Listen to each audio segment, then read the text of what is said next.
Hello visitors, welcome to Termux সেলফলাইন। আশা করছি সবাই অনেক ভালো আছেন।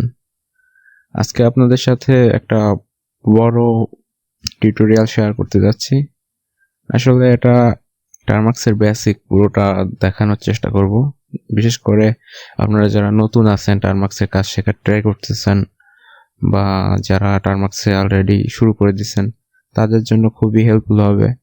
কারণ এখানে আমরা ছোট ছোট বিষয় নিয়ে আলোচনা করব। বিষয়টা নিয়ে আলোচনা করতে গিয়ে আপনাদের ভেতরে টার্মাক্সের বেসিক যে ভেতরে যেগুলো আছে সব কিছুই আমরা দেখাবো। তো আশা করছি সম্পূর্ণ ভিডিওটা দেখবেন, তাহলে আপনাদের টার্মাক্সের বেসিক নলেজগুলো জানতে কোথাও কোনো ভুল হবে না বা কোথাও কোনো অসুবিধা হবে না। সো আজকে টিউটোরিয়ালটা সম্পূর্ণ দেখার চেষ্টা করবেন। আর যারা লিনাক্স সম্পর্কে আইডিয়া আছে, লিনাক্স সম্পর্কে একটু জানেন, তাদের ক্ষেত্রে তো আরও সহজ। আর যারা টার্মাক্সের অ্যাডভান্স লেভেল, তারা না দেখলেও চলবে, কোনো সমস্যা নেই। সো আপনারা হয়তো জানেন টার্মাক্স কি। যারা নতুন ভিডিওটা দেখতেছেন তাদের জন্য একটু বলি। টার্মাক্স হচ্ছে একটা টার্মিনাল। লিনাক্সে যেমন টার্মিনাল থাকে, টার্মাক্সের টার্মিনালও সেম, বাট লিনাক্সে একটা রুট, টার্মাক্সও রুট করা যায়। সেক্ষেত্রে যারা নতুন আছে তাদের ক্ষেত্রে রুট না হলেও চলবে, অনেক কাজ করা যায় রুট ছাড়া। সো আমরা আজকে সেই টার্মাক্স ইনস্টলেশন, টার্মাক্সের বেসিক, টার্মাক্স সেটআপ সবকিছু দেখব। সো টিউটোরিয়ালটা বড় হবে, তারপরেও আশা করছি যারা শেখার ইচ্ছা আছে তারা দেখবেন। এই টিউটোরিয়াল থেকে বেসিকের সম্পূর্ণ আপনারা শিখে যাবেন, পরবর্তীতে আপনারা অ্যাডভান্সে কাজ করতে পারবেন। আর অ্যাডভান্সের কাজ করতে গেলে এই টিউটোরিয়ালের যে বেসিক কাজগুলো, এগুলো আপনাদের শেখা খুবই ইম্পর্ট্যান্ট। সো আমরা আর বেশি কথা বলছি না, সরাসরি চলে যাই টিউটোরিয়ালে।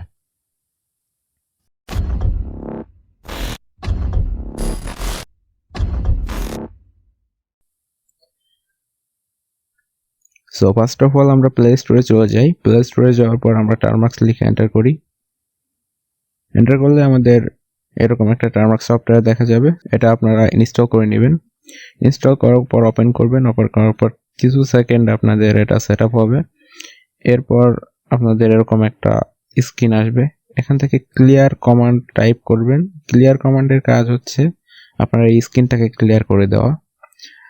সো এরপর আপনাদের ফার্স্ট যে কমান্ডটা ইউজ করতে হবে সেটা হচ্ছে টার্মাক্স সেটআপ স্টোরেজ। এই কমান্ডের কাজ হচ্ছে আপনার যে ফোনের যে ইন্টারনাল স্টোরেজটা আছে এটাকে পারমিশন দিয়ে দেওয়া, যেন টার্মাক্সের সাথে এটা কানেক্ট হয়ে যায়। তো এটা এন্টার করার পর আপনাদের এখানে একটা পারমিশন চাইবে। সো এটাকে আপনারা অ্যালাউ করে দিবেন। সো এরপর আমরা লিখব এপিটি আপডেট। সো এই এপিটিটা হচ্ছে অ্যাডভান্স প্যাকেজ টুল। এপিটি এর ফুল মিনিংস হচ্ছে অ্যাডভান্স প্যাকেজ টুল। সো আমরা এই এপিটিটা আপডেট করে নিব। প্রথম ক্ষেত্রে আমাদের এখানে টুলসগুলো কম থাকে, আপডেট করলে সবগুলো টুলস এখানে অ্যাভেলেবল হয়। সো এখন আমরা টাইপ করব এপিটি আপগ্রেড, দেন এন্টার করব। দেন আমাদের এখানে আমাদের ডিস্ক স্পেসের জন্য একটা পারমিশন চাইছে, সো এটাকে ওয়াই প্রেস করে অ্যালাউ করে দেবেন। দেন আপনাদের এখানে নতুন একটা পারমিশন চাইতে পারে, সেক্ষেত্রে আবার ওয়াই প্রেস করে এন্টার করে দেবেন। দেওয়ার পর আমরা স্ক্রিনটাকে আবার ক্লিয়ার করে নিলাম। নেওয়ার পর আমরা এখন দেখব যে আমরা যে এপিটি লিস্টটা আপডেট করলাম এখানে কি কি টুলস আছে বা কি কি প্যাকেজগুলো আছে। সো এই জন্য আমাদের টাইপ করতে হবে এপিটি লিস্ট। এপিটি লিস্ট লিখে এন্টার করলে আমাদের এখানে যে প্যাকেজগুলো আমাদের টার্মাক্সে আছে সেই প্যাকেজগুলো এখানে দেখা যাবে। আপনারা এখানে লক্ষ্য করেন অনেক প্যাকেজ আছে, অনেক প্যাকেজ অ্যাভেলেবেল এখানে। তো যেই প্যাকেজগুলো এখানে ইনস্টল করা, এগুলোর পাশে দেখবেন যে ইনস্টল লেখা, আর যেগুলো ইনস্টল করা নাই সেগুলোর পাশে ইনস্টল লেখা থাকবে না।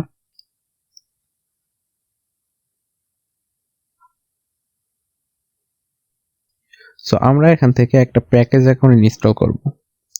সো এই জন্য আমরা এখান থেকে ধরুন সি ম্যাট্রিক্স যে প্যাকেজটা আছে এটাই আমরা ইনস্টল করব। সো এটাকে আমরা কপি করে নিলাম। নেওয়ার পর এখন আমরা আমাদের স্ক্রিনটাকে আবার ক্লিয়ার করলাম। দেন আমরা এখন দেন আমরা এখন আরেকটা জিনিস শিখতে পারি, যেটা হচ্ছে যে আমরা যে সি ম্যাট্রিক্স প্যাকেজটা কপি করলাম, এই প্যাকেজটা এখন কি অবস্থায় আছে বা এই প্যাকেজটা কিভাবে ইনস্টল করতে হয়। সো এই প্যাকেজটার সবকিছু আমরা জানবো। এই জন্য আমাদের টাইপ করতে হবে apt show প্যাকেজ নেম। আপনি সি ম্যাট্রিক্স এর পরিবর্তে অন্য প্যাকেজ ইউজ করতে পারেন, সমস্যা নেই। সো আমি সি ম্যাট্রিক্স টাইপ করলাম। সো এখানে দেখতে পাচ্ছেন যে package name C matrix version 2.0, maintenance, everything, installation size বা এই প্যাকেজটার কাজ কি এখানে দেখতে পাচ্ছেন ডিসক্রিপশনে লেখা আছে, কমান্ড প্রডিউসিং এ ম্যাট্রিক্স স্টাইল। সো এখন আমরা এটাকে ইনস্টল করব। ইনস্টলের জন্য আমাদের টাইপ করতে হবে apt install cmatrix। So then আমরা এন্টার করলাম। সো আমাদের cmatrix ইনস্টল হয়ে গেল। দেন আমরা এখন টাইপ করব এটা রান করার জন্য cmatrix লেখে এন্টার করলে আপনারা এখানে লক্ষ্য করেন যে একটা ম্যাট্রিক্স ইফেক্ট আসছে। এখানে ম্যাট্রিক্স ইফেক্টটা দেখতে অনেক সুন্দর। সো এভাবে আপনারা সিমেট্রিক্স টুলটা ইনস্টল করতে পারেন। সো এটাকে ক্যান্সেল করব কিভাবে বা স্টপ করব কিভাবে, এটার জন্য আপনারা কন্ট্রোল জেড টাইপ করবেন, এটা ক্লোজ হয়ে যাবে। সো এটা গেল হচ্ছে সিমেট্রিক্স ইনস্টলেশন। সো আমরা আবার apt লিস্ট লিখে এন্টার করি। এখন আমরা দেখব যে আমরা যে সিমেট্রিক্সটা ইনস্টল করলাম এটা ইনস্টল আছে নাকি।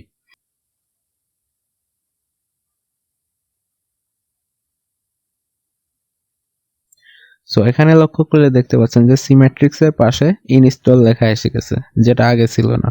সো আমরা এটা ইনস্টল করছি বিধায় এটা ইনস্টল লেখা আসছে। সো এখন আমরা দেখব কিভাবে কোনো প্যাকেজকে রিমুভ করতে হয়। ধরুন আমি একটা প্যাকেজ ইনস্টল করছি যেটা আমার এখন প্রয়োজন হচ্ছে না। সো আমি ওটাকে এখন আনইনস্টল করে দিব। সো এটার জন্য আমাদের টাইপ করতে হবে, ধরুন আমি সিমেট্রিক্সটাকে আবার রিমুভ করব। সো এর জন্য টাইপ করতে হবে apt রিমুভ প্যাকেজ নেম। সেক্ষেত্রে প্যাকেজের নাম আমি সিমেট্রিক্স দিচ্ছি। সো এরপর এখানে দেখতে পাচ্ছেন যে apt রিমুভ সিমেট্রিক্স রিমুভ হয়ে গেছে। সো এখন আমরা যদি আবার টাইপ করি apt লিস্ট, সো এখন যদি আমরা আবার সিমেট্রিক্স প্যাকেজটাকে খুঁজে বের করি, সো এখানে দেখতে পাচ্ছেন যে সিমেট্রিক্স এর পাশে আবার ইনস্টল লেখাটা চলে গেছে। তার মানে এটা সাকসেসফুলি ভাবে আনইনস্টল হয়েছে। সো আমরা পেজটাকে আবার ক্লিয়ার করি। সো এখন আমরা দেখব কিভাবে আমরা আমাদের ইন্টারনাল স্টোরেজে অ্যাক্সেস করব টারমার্কস দিয়ে। আমরা নরমালি ইন্টারনাল স্টোরেজে যাওয়ার জন্য ফাইল ম্যানেজার ইউজ করি। এখন আমরা টারমার্কস দিয়ে কিভাবে ইন্টারনাল স্টোরেজে যাব। সো এই জন্য আমাদের টাইপ করতে হবে cd দেন একটা স্পেস দেন এসডি কার্ড। এখানে এসডি কার্ডটা দেওয়ার কারণ হচ্ছে এসডি কার্ডের মিনিং হচ্ছে ইন্টারনাল স্টোরেজ। এটা কোনো মেমোরি কার্ড বা এরকম কিছু মনে করেন না। সিডি এসডি কার্ড হলো এটা ইন্টারনাল স্টোরেজ। সো সিডি এর মিনিং হচ্ছে যে চেঞ্জ ডিরেক্টরি। সিডি দিয়ে আমরা কোনো ডিরেক্টরিতে প্রবেশ করতে পারি। আর ইন্টারনাল স্টোরেজের জন্য SD card. So CD SD card দিয়ে এন্টার করলে আমরা এসডি কার্ডে প্রবেশ করব। দেন আমাদের এলএস টাইপ করতে হবে। এলএসটা হলো লিস্ট। এলএস টাইপ করলে আমরা যে কোনো ডিরেক্টরিয়াল লিস্ট দেখতে পাবো, ওখানে কি টুলস বা কি আছে। সো এখানে দেখতে পাচ্ছেন যে আমাদের ইন্টারনাল স্টোরেজে যে ফোল্ডারগুলো আছে বা যা যা আছে সবগুলো চলে আসছে এখানে। সো এখন এখানে দেখতে পাচ্ছেন যে আমাদের কোনো হিডেন ফোল্ডার এখানে শো হচ্ছে না। একটু ভালোভাবে লক্ষ্য করুন, হিডেন ফোল্ডারগুলোতে ডট ইউজ করা হয়, ডট অ্যান্ড্রয়েড বা ডট কোনো ফাইল নেম, যেগুলো শো হয় না। সো আমি আমার ইন্টারনাল স্টোরেজ থেকে হিডেন ফাইল শো করে আপনাদের দেখাচ্ছি সেটিং থেকে। সো আমি এখান থেকে হিডেন ফাইলগুলো অন করলাম। সো এখানে দেখতে পাচ্ছেন যে হিডেন ফাইলগুলো কিভাবে থাকে, ডট ইউজ করা হয় সামনে। সো এটা টারমার্কসে কিভাবে দেখবো আমরা, এটা দেখার জন্য আমাদের টাইপ করতে হবে ls দেন একটা স্পেস দেন একটা হাইফেন দেন a। এন্টার করলে আপনারা দেখতে পাবেন যে আপনার হিডেন ফাইলগুলো এখানে ডট তারপর ফাইল নেম সহ শো হচ্ছে। সো এটা হচ্ছে হিডেন ফাইল দেখার নিয়ম। সো এবার আমরা আবার ক্লিয়ার করে ls টাইপ করলাম। সো এখন আমরা দেখব আমাদের এখানে যে ফোল্ডারগুলো আছে এই ফোল্ডারগুলো মানে ইন ডিটেলস আমরা দেখব। সো এটা দেখার জন্য আমাদের টাইপ করতে হবে ls দেন একটা স্পেস দেন হাইফেন দেন ls, এটা দিয়ে যদি এন্টার করি আমরা এখানে লক্ষ্য করতে পারছেন যে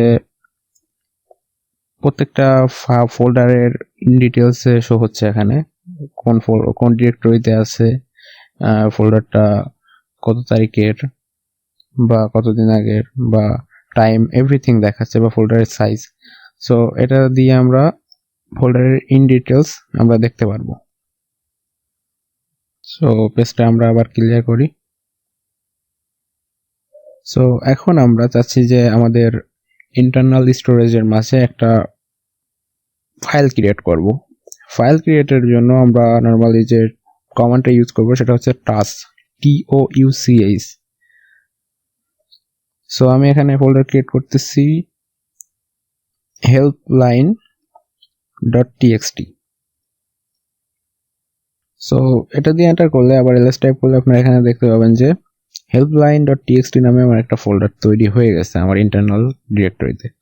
সো এখন আমরা এটাকে রিড করব কিভাবে, বা আমরা তো সাধারণত নোটপ্যাড ইউজ করি কোনো টেক্সট ফাইলকে দেখার জন্য। সো আমরা এখানে টার্মাক্সে কিভাবে দেখব, এটার জন্য আমাদের ইউজ করতে হবে ক্যাট কমান্ড।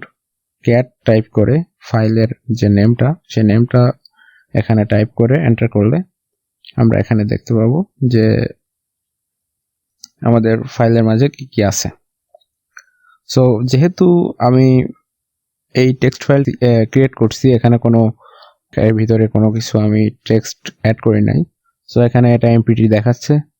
সো এখন আমরা শিখব কিভাবে কোনো ফাইলকে আমরা এডিট করতে পারি। আমরা তো নোটপ্যাড দিয়ে এডিট করে আবার ওটাকে সেভ করি, সো আমরা টার্মাক্স দিয়ে কিভাবে সেভ করি। সো এর জন্য আমাদের ইনস্টল করতে হবে একটা প্যাকেজটার নাম হচ্ছে ন্যানো।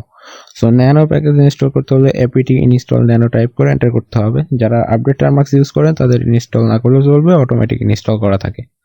সো এখন আমরা helpline.txt এখানে আমরা কিছু টেক্সট অ্যাড করব আপনাদের দেখানোর জন্য।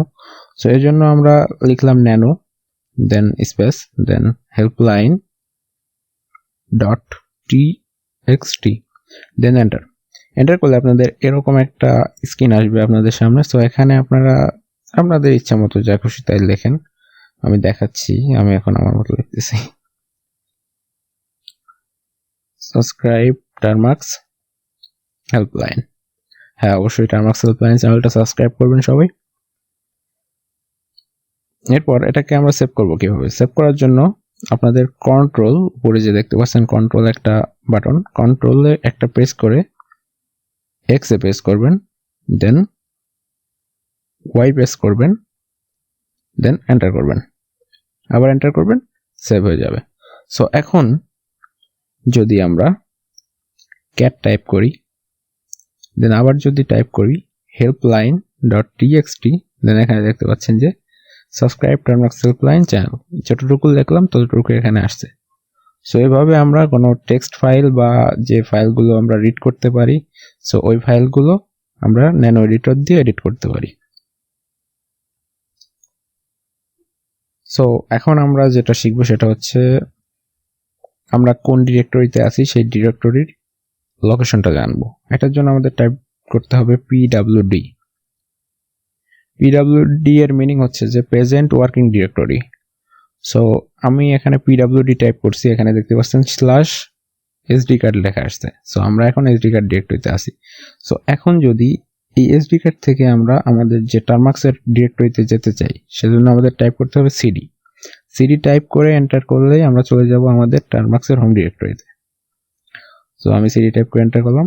সো এখানে এসে আমি pwd এন্টার করলে এখানে দেখতে পাচ্ছেন data com.termux files home, মানে টার্মাক্সের হোম ডিরেক্টরি হচ্ছে আমাদের যে ওয়ার্কিং ডিরেক্টরি আমরা যেখানে কাজ করি টার্মাক্সের হোম। এখন যদি আমরা আরেকটু ডিপলি জানতে চাই তাহলে আমরা যদি এখানে টাইপ করি cd স্পেস একটা /d।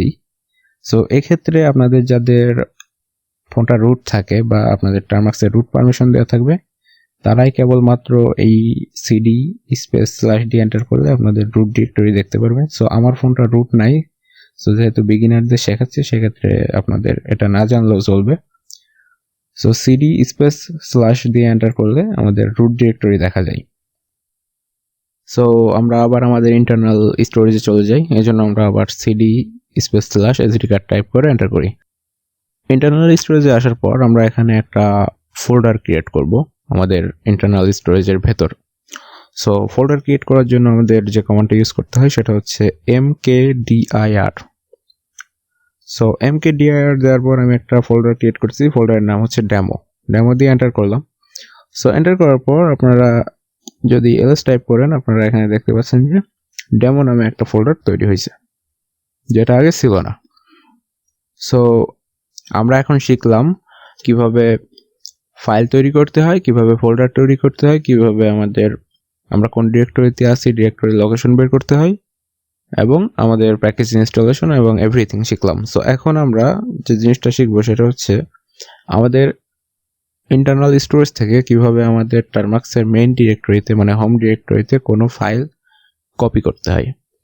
সেটা খুব ইম্পর্টেন্ট একটা জিনিস। অনেক সময় আমাদের ফোন স্টোরেজ থেকে অনেক ফাইল আমাদের টারমাক্সের ডিরেক্টরিতে কপি করতে হয়। সো এটাই শিখবো। সো এটার জন্য আমাদের কপি করার জন্য আমাদের টাইপ করতে হবে সিপি, দেন একটা স্পেস, দেন আমরা helpline.txt এটাই কপি করি। সো ওই ফাইলটার নাম লিখবেন আপনারা, দেন একটা স্পেস, দেন আমাদের যেহেতু এটা আমরা হোম ডিরেক্টরিতে কপি করব সেজন্য আমাদের একটা $সাইন ইউজ করতে হবে। দেন আমাদের হোম লিখতে হবে ক্যাপিটাল লেটারে, এটা নিয়ম, আপনাদের ক্যাপিটাল লেটারে হোম লিখতে হবে, দেন এন্টার করবেন। সো এন্টার করলে আমরা এখন আবার সিডি টাইপ করি, আমাদের হোম ডিরেক্টরিতে চলে যাই, দেন ls টাইপ করলে আপনারা দেখতে পাচ্ছেন যে আমাদের হোম ডিরেক্টরিতে helpline.txt ফাইলটা এসে গেছে। আবার আমরা আমাদের এসডি কার্ডে চলে যাই, মানে আমাদের ইন্টারনাল স্টোরেজে যাওয়ার পর আমরা এখান থেকে আমাদের ফোল্ডারটাকে মুভ করব, ডেমো যে ফোল্ডারটা ক্রিয়েট করছিলাম সে ফোল্ডারটাকে মুভ করব। সো ফোল্ডার মুভ করার নিয়মটা একটু আলাদা। সেক্ষেত্রে আমাদের টাইপ করতে হবে সিপি স্পেস হাইফেন, দেন একটা আর, দেন স্পেস ডেমো মানে ফোল্ডারের নাম, দেন স্পেস আমাদের এখানে নতুন একটা সেশন নিতে হবে। নেওয়ার পর আমাদের টাইপ করতে হবে pwd। সো আমরা যেহেতু এখন আসি হচ্ছে ইন্টারনাল স্টোরেজের ডিরেক্টরিতে, আমরা আবার হোম ডিরেক্টরিতে এসে গেলাম ls টাইপ সিডি টাইপ করে। সো এখন pwd টাইপ করলে আপনারা দেখতে পাচ্ছেন যে আমাদের হোম ডিরেক্টরিতে হচ্ছে এটা, যেটা ডেটা টারমাক্স এর আগে আমি একবার বলছি। সো এটাকে আপনারা কপি করে নেবেন, নেওয়ার পর প্রথম সেশনে এসে এখানে পেস্ট করে দিবেন, তারপর এন্টার করবেন। সো আমাদের ডেমো ফোল্ডারটা কপি হয়ে গেল আমাদের হোম ডিরেক্টরিতে। সো আমরা আবার সিডি টাইপ করে হোমে চলে যাই, দেন ls, এখানে দেখতে পাচ্ছেন যে আমাদের ডেমো ফোল্ডারটা এখানে চলে আসছে। সো এভাবে আপনারা কোনো ফাইল ফোল্ডার কপি করতে পারবেন। সো এখন আমরা আবার cd/sd কার্ড টাইপ করে আমাদের ইন্টারনাল স্টোরেজে আবার যাই। যাওয়ার পর আপনারা এখানে দেখতে পাচ্ছেন যে আমাদের ইন্টারনাল স্টোরেজ আসছে। সো এখানে আমরা একটা নতুন ফাইল ক্রিয়েট করব। সো ফাইল ক্রিয়েট করার জন্য আমরা টাস্ক কমান্ড ইউজ করে exxx.py নামে একটা ফাইল ক্রিয়েট করলাম। দেন আমরা এখানে একটা ফোল্ডারও ক্রিয়েট করি। ফোল্ডার ক্রিয়েট করার জন্য mkdir, দেন ফোল্ডারের নাম দিলাম এক্সাম্পল, দেন এন্টার। সো আমরা যদি আবার ls টাইপ করি তো দেখতে পাচ্ছেন যে এখানে exx.py এবং এক্সাম্পল নামে একটা ফোল্ডার এবং ফাইল তৈরি হয়েছে। সো এই দুইটা ক্রিয়েট করার মূল কারণ হচ্ছে আমরা এখন আপনাদের দেখাবো কিভাবে আমরা কোনো ফাইলকে মুভ করতে পারি আমাদের হোম ডিরেক্টরিতে। সো এগুলো ইম্পর্টেন্ট, আপনারা নোট করে রাখবেন। সো মুভ করার জন্য আমাদের টাইপ করতে হবে mv কমান্ড, দেন আমাদের ধরুন আমরা exx.py এইটাকে মুভ করব আমাদের হোম ডিরেক্টরিতে। সো এটা ফাইলটার নাম লিখলাম, লেখার পর দেন আমাদের $সাইন দিতে হবে, দেন হোম ক্যাপিটাল লেটারে হোম, দেন এন্টার। সো আমরা এখান থেকে আমাদের ফোল্ডারটা এবার মুভ করব। এটার নিয়ম একটু আলাদা। এক্ষেত্রে আমাদের টাইপ করতে হবে mv, দেন একটা space, then hyphen, then v, আবার স্পেস আপনার ফোল্ডারের নেম, দেন স্পেস এখানে $, আবার ক্যাপিটাল লেটারে হোম, দেন এন্টার। সো এখানে দেখতে পাচ্ছেন যে একটা মেসেজ দিচ্ছে যে ডিরেক্টরি রিমুভ এক্সাম্পল, এটা মুভ হয়ে গেছে হোমে। সো এটা আমাদের হোমে মুভ হয়ে গেছে। আমরা এখন এটাকে চেক করব। আমরা আবার সিডি টাইপ করে আমাদের হোম ডিরেক্টরিতে চলে গেলাম। স্ক্রিনটাকে ক্লিয়ার করে নিই বোঝার সুবিধার্থে। দেন আবার এলএস টাইপ করলে এখানে দেখতে পাচ্ছেন যে আমাদের এক্সাম্পল এবং exx.py দুটা ফাইল এবং ফোল্ডার মুভ হয়ে চলে আসছে। সো আপনারা আশা করছি বুঝতে পারছেন কিভাবে মুভ এবং কপি করতে হয়।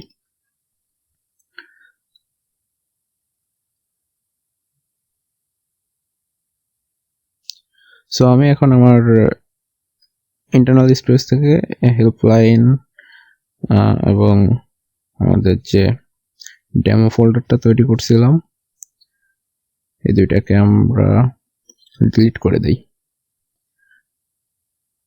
যেন আপনাদের বুঝতে সুবিধা হয় কাজগুলা। সো আমরা এখানে নতুন একটা ফোল্ডার ক্রিয়েট করে নিলাম ইন্টারনাল স্টোরেজে ফাইল ম্যানেজার থেকে BOSS বস। দেন আমরা আবার টার্মাক্সে চলে আসলাম। আসার পরে আমরা এখন যেটা করব সেটা হচ্ছে যে আমাদের যে আমরা এতক্ষণ শিখছি হচ্ছে ইন্টারনাল স্টোরেজ থেকে কিভাবে আমাদের টার্মাক্সের হোমে কোনো ফাইল মুভ কপি করতে হয়। সো আমরা এখন শিখব হোম ডিরেক্টরি থেকে কিভাবে আমাদের এসডি কার্ড মানে আমাদের ইন্টারনাল স্টোরেজে কোনো ফাইলকে মুভ করতে হয়।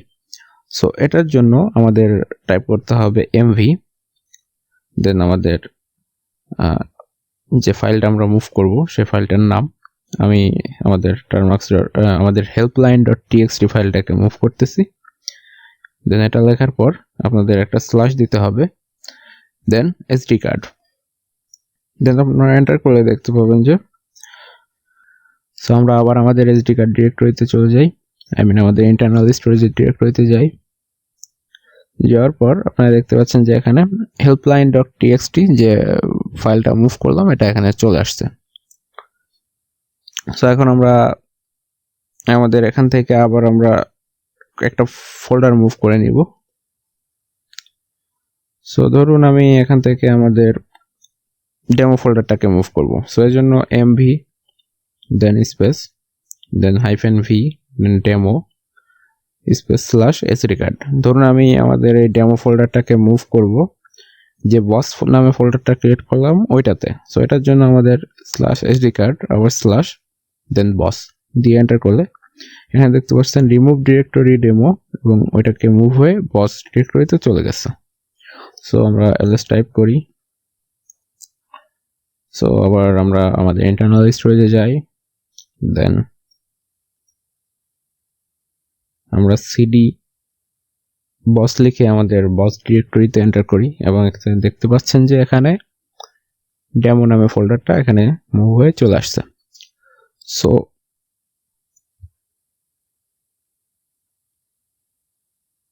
আমরা এটাকে স্ক্রিনটাকে ক্লিয়ার করলাম। এখন এলএস টাইপ করলে আপনারা দেখতে পাচ্ছেন যে আমরা সেই ডেমো ফোল্ডারটাতে সামনেই আছি, মানে আমরা সেই আমাদের বস ফোল্ডারের ভেতরেই আছি। সো আমরা এখন এখান থেকে ব্যাক করব কিভাবে? সো ব্যাক করার জন্য আমাদের একটা কমান্ড দিতে হবে, সেটা হচ্ছে সিডি একটা স্পেস দেন ডাবল ডট দিয়ে এন্টার করলে আমাদের সেই ব্যাক ডিরেক্টরিতে আমরা ফেরত আসব। সো এখানে একটা কথা হচ্ছে যে আমরা যখন কোনো ডিরেক্টরিতে প্রবেশ করি সেক্ষেত্রে আমরা সিডি টাইপ করি এবং আমরা যখন কোনো ডিরেক্টরি থেকে ব্যাক করব তখন আমাদের CD space double dot then enter করতে হবে। এটা মনে রাখতে হবে সবসময়, আপনারা এটা নোট করে রাখবেন। সো আমি আপনাদের আরেকটু দেখাই যে ধরুন আমরা এখন আমাদের অ্যান্ড্রয়েড ডিরেক্টরিতে প্রবেশ করব, এজন্য আমাদের টাইপ করতে হবে সিডি অ্যান্ড্রয়েড দেন এলএস টাইপ করলে এখানে দেখতে পাচ্ছেন যে অ্যান্ড্রয়েডের মাঝে যে আমাদের ফোল্ডারগুলো আছে সেগুলো। সো ধরুন আমি আরো একটু ভেতরে যাই, সেক্ষেত্রে আমাদের সিডি দেন ডাটা টাইপ করলাম। সো এখানে দেখতে পাচ্ছেন যে আমি আমাদের অ্যান্ড্রয়েডের ডাটা ফোল্ডারে যতগুলো ফাইল আছে সবগুলো এখানে দেখতে পাচ্ছি। সো এখন আমাদের সিডি টাইপ করে এন্টার করলে আমরা এখান থেকে ব্যাক করতে পারবো, আবার সিডি টাইপ করে আমরা আবার ব্যাক করতে পারবো এবং আমাদের মেইনলি ইন্টারনাল স্টোরেজের হোম ডিরেক্টরিতে চলে আসবো। সো এখন আমরা শিখব আমাদের এই ডিরেক্টরি থেকে কোনো একটা ফাইলকে আমরা ডিলিট করব কিভাবে। এটাও একটা ইম্পর্টেন্ট জিনিস, যখন কোনো একটা ফাইলের প্রয়োজন হয় না তখন সেটাকে ডিলিট করতে হয়। সো এটা কিভাবে করব। সো এটার জন্য আমাদের কোনো ফাইলকে ডিলিট করার জন্য টাইপ করতে হবে rm, ধরুন আমি helpline.txt এটাকে রিমুভ করে দেবো। সো ওই যে ফাইলটার নাম লিখতে হবে, দেন এন্টার। সো এখন এলএস টাইপ করলে এখানে দেখতে পাচ্ছেন যে আমাদের সেই কাঙ্ক্ষিত helpline.txt ফাইলটা ডিলিট হয়ে গেছে। সো আমরা এখন ফোল্ডার কিভাবে ডিলিট করব। সো ফোল্ডারের ক্ষেত্রে একটু আলাদা, মানে সবকিছুই ফাইলের ক্ষেত্রে আলাদা, ফোল্ডারের ক্ষেত্রে আলাদা। সো এটা মনে রাখতে হবে আপনাদের। তো ফোল্ডারের ক্ষেত্রে আমাদের টাইপ করতে হবে rm স্পেস rf, ধরুন আমি বস ফোল্ডারটাকে রিমুভ করে দিব। সো দেন এখানে বস টাইপ লিখে এন্টার করলাম। সো এখানে দেখতে পাচ্ছেন যে আমাদের বস ফোল্ডারটা রিমুভ হয়ে গেছে। সো বসের মাঝে যে ফোল্ডার ছিল ডেমো, সেটাও রিমুভ হয়ে গেছে। সো মাল্টিফোল্ড ফোল্ডার রিমুভ করার জন্য rm স্পেস rf বস, ফোল্ডারের নাম দিয়ে এন্টার করলে সেই ফোল্ডারটা রিমুভ হয়ে যাবে। সো আশা করছি আপনারা বুঝতে পারছেন এই বিষয়টা। সো আরেকটা জিনিস শিখবো আমরা, এই জন্য আমাদের trust.ex.txt নামে একটা ফাইল আমরা ক্রিয়েট করে নিচ্ছি আপনাদের দেখানোর জন্য। সো এরপর আমরা আবার ls টাইপ করে আমাদের এখানে দেখতে পাচ্ছেন যে ex.txt নামে একটা ফাইল তৈরি হয়েছে। সো এখন ধরুন আমরা তো শিখলাম যে ইন্টারনাল স্টোরেজ থেকে টারমাক্সের হোম ডিরেক্টরিতে কিভাবে কোনো ফাইল মুভ বা কপি করতে হয়।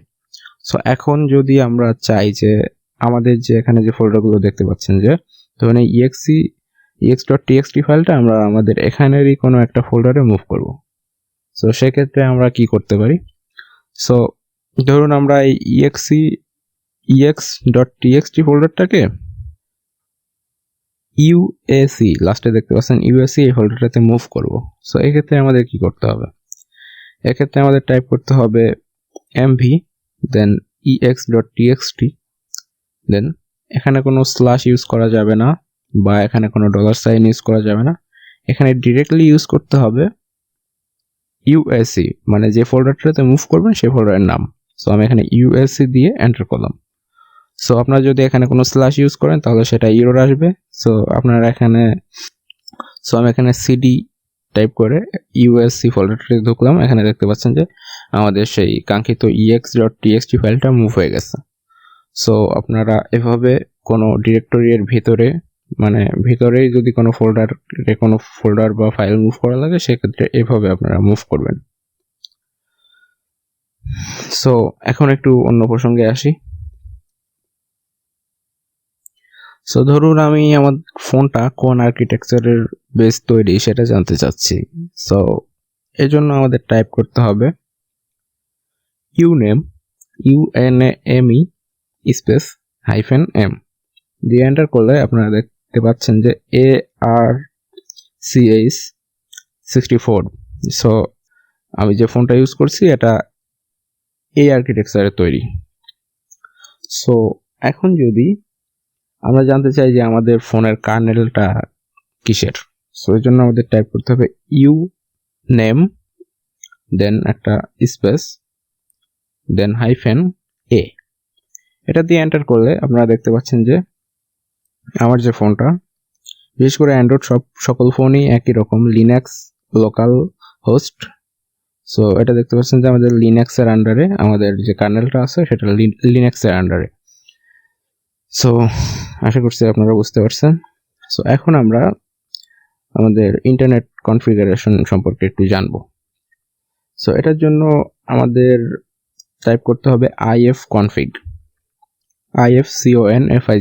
এটা লিখে এন্টার করলে আপনারা একটু জুম আউট করি। সো এখানে দেখতে পাচ্ছেন যে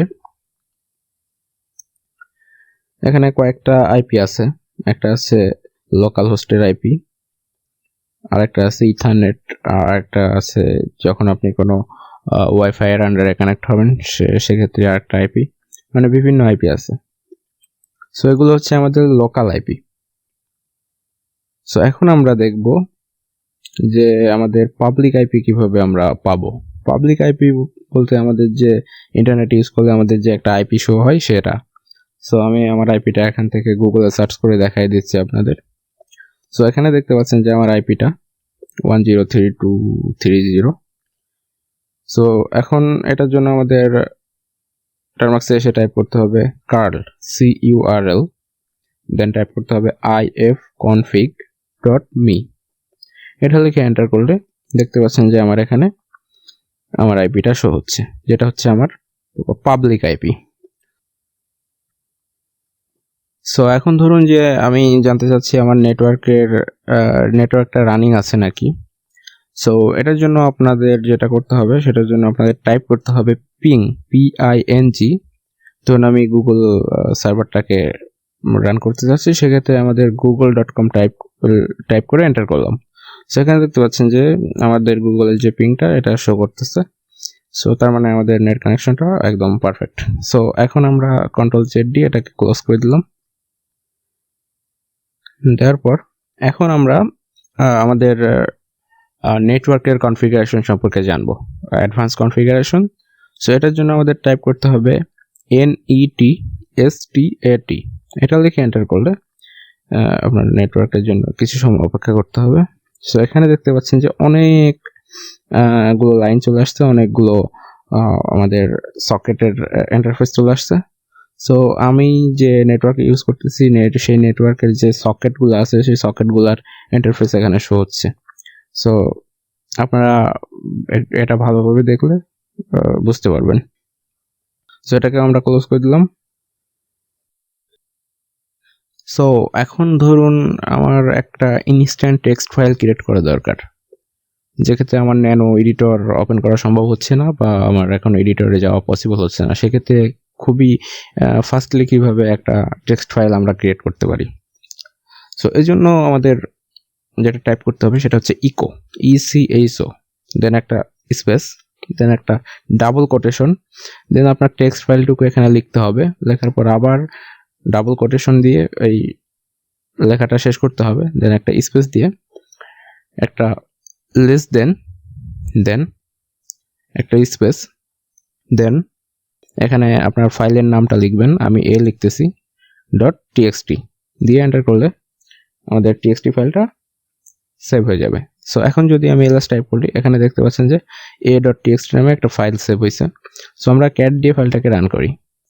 সো cat a.txt দিয়ে রান করলে এখানে দেখতে পাচ্ছেন যে টার্মাক্স হেল্পলাইন যেটা লিখলাম এটা এখানে চলে আসছে। সো এইভাবে আপনারা ইনস্ট্যান্ট একটা টেক্সট ফাইল ক্রিয়েট করে ফেলতে পারেন। সো এখন আমি কয়েকটা ফোল্ডার এবং কয়েকটা ফাইল ক্রিয়েট করব। এই জন্য আমি টাস্ক file1 file2 দিয়ে এন্টার করলাম। সো দেখুন একবারে দুইটা ফাইল ক্রিয়েট হয়েছে, file1 file2। সো এভাবে মাল্টিপল ফাইল ক্রিয়েট করতে হলে এভাবে পরপর স্পেস দিয়ে আপনি লিখে যাবেন, তাহলে মাল্টিপল ফাইল তৈরি হবে। সো আমি এখন আরও দুইটা ফোল্ডার ক্রিয়েট করে নিই। সেটা হচ্ছে যে mkdir folder1 folder2, দেন এন্টার করলাম। দেখেন দুইটা ফোল্ডারও তৈরি হয়ে গেছে। সো এখন আমি ধরুন যে আমার ফাইল যেটা আছে 1, এখানে এক্সিকিউটেবল পারমিশন দিব। সো এক্সিকিউটেবল পারমিশন দেওয়ার জন্য আমাদের যেটা টাইপ করতে হবে সেটা হচ্ছে chmod, দেন একটা স্পেস +x, দেন স্পেস আপনার যে ফাইলটার নাম লিখে দিবেন। আমি file1 লিখে দিচ্ছি, দেওয়ার পর এন্টার করলে আপনারা দেখতে পাচ্ছেন যে ls টাইপ করলে এখানে দেখতে পাচ্ছেন যে file1 একটা গ্রিন কালারে আসছে। সো এটা এক্সিকিউটেবল হয়ে গেছে। সো এখন আমি এটা আরেকটা নিয়মে দেওয়া যায়, মানে একইভাবে আপনি আরেকটা কমান্ড ইউজ করে এভাবে একটা ফাইলকে এক্সিকিউটেবল করতে পারেন। সো এটার জন্য টাইপ করতে হয় chmod একটা স্পেস 777, দেন আবার স্পেস, দেন আপনার ফাইল নেম। আমি file2 দিয়ে এন্টার করলাম। সো আবার ls, এখানে দেখতে পাচ্ছেন যে আমাদের file2টাও এক্সিকিউট হয়ে গেছে। সো এভাবে আপনারা দুইটা নিয়মের একটা ফলো করে আপনারা কোনো ফাইলকে এক্সিকিউটেবল করতে পারেন। সো এখন ধরুন আপনার অনেকগুলো ফাইল আছে, সবগুলোকে আপনার এক্সিকিউটেবল করা লাগবে। সেক্ষেত্রে আপনি কি করবেন? এক্ষেত্রে আপনার টাইপ করতে হবে chmod স্পেস +x, দেন স্পেস, এখানে স্টার টাইপ করবেন। টাইপ করে এন্টার করে দিবেন। দেখবেন যে সবগুলো ফাইল একবার এক্সিকিউটেবল হয়ে যাবে। সেক্ষেত্রে ফাইলগুলো এক্সিকিউটেবল হয়, ফোল্ডার কখনো এক্সিকিউটেবল হয় না। সো এখানে দেখতে পাচ্ছেন যে আমার বাদবাকি দুটো ফাইল ছিল, সেই দুটো এক্সিকিউটেবল হয়ে গেছে, মানে গ্রিন কালার হয়ে গেছে। সো আশা করছি আপনারা বুঝতে পারছেন বিষয়টা। সো এখন আমরা একটা ইন্টারেস্টিং জিনিস শিখব, সেটা হচ্ছে CAL টাইপ করে এন্টার করবেন। দেখতে পাচ্ছেন যে এখানে আমাদের বর্তমানের যে ক্যালেন্ডারটা আছে ডিসেম্বর 2020, সো এটা শো করতেছে। দেন আপনার ডেটটাও শো করবে, আজকে কত তারিখ।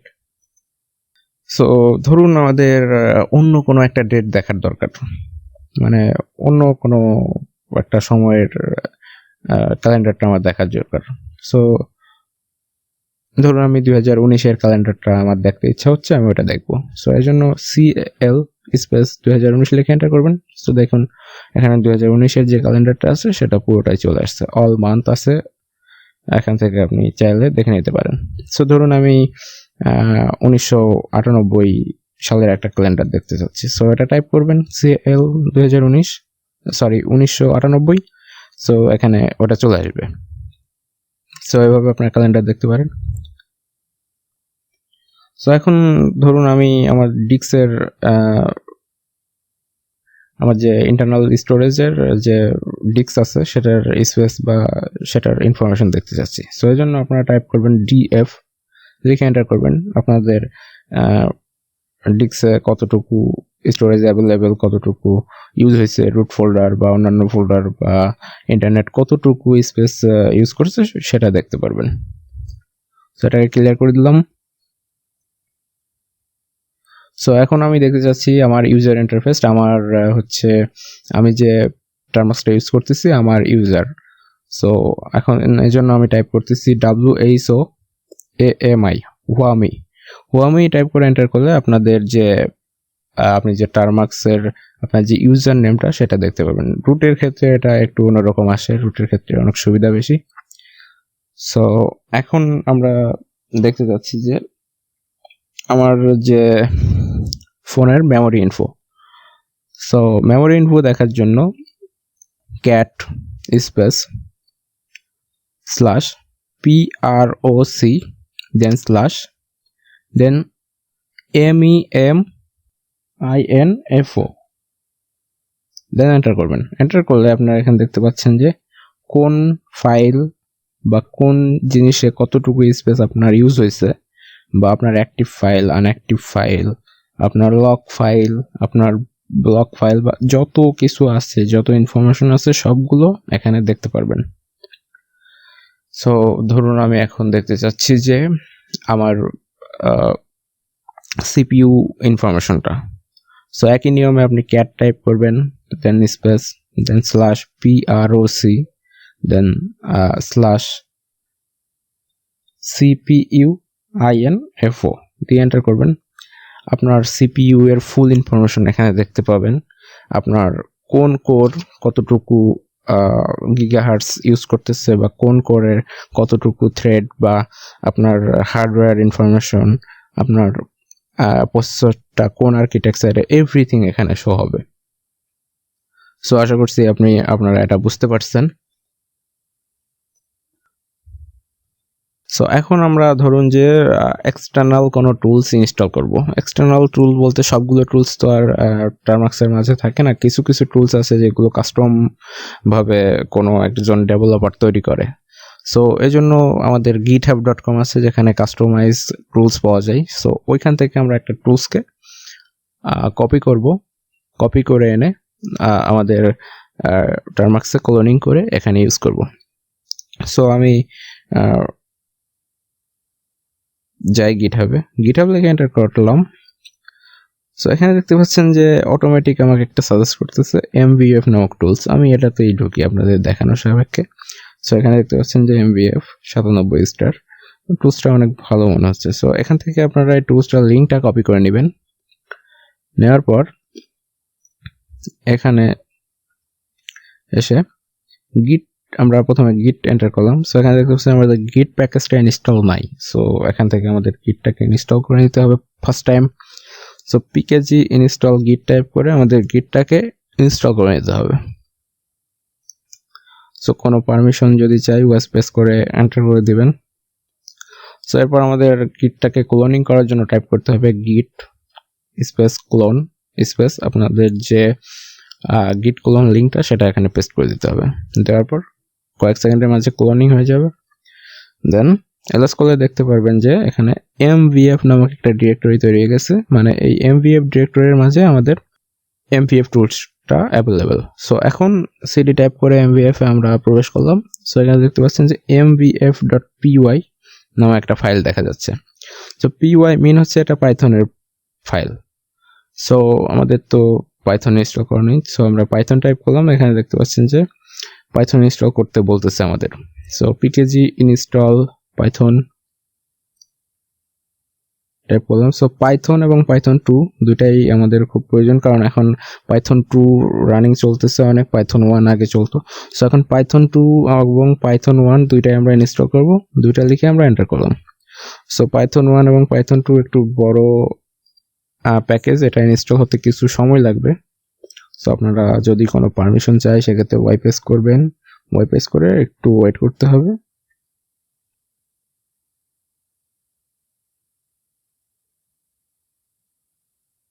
সো আমাদের পাইথন 1 এবং পাইথন 2 ইনস্টল হয়ে গেলে আমরা এখন python.mvf.py দিয়ে রান করার চেষ্টা করি।